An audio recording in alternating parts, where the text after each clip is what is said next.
Finally পেয়ে গেছি কিন্তু চ্যাংড়াদাকে। কেমন আছো? খুব ভালো আছে। ভালো আছো? এই যে গাইস ভিআইপি সবাই খাওয়া দাওয়া করলো, আর এই কাকা কিন্তু সারা দিন ধরে সারা রাত ধরে কিন্তু হেডেক নিয়ে 25 থেকে 30টা হাঁড়ি রান্না করলো।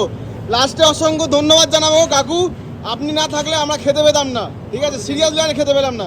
খুব ভালো বিরিয়ানি হয়েছে, এরকম বিরিয়ানি আমরা এক্সপেক্ট করি দিবাপির থেকে। ঠিক আছে, আর এখানে দাদা, এই দাদা কিন্তু এই সবাই শুধুমাত্র এই কাকা নয়, কাকার সঙ্গে সঙ্গে যতজন কর্মচারী, যতজন কারিগর কাজ করছে, ততজনের মানে হচ্ছে এটার পেছনে একটা বিরাট বড় হাত। এই ভাই, এই দাদা, এই কাকা না থাকলে এই বিরিয়ানিটা কমপ্লিটই হতো না। এখনো পর্যন্ত স্টিল নাও এখনো পর্যন্ত রানিং, দেখতে পাচ্ছ।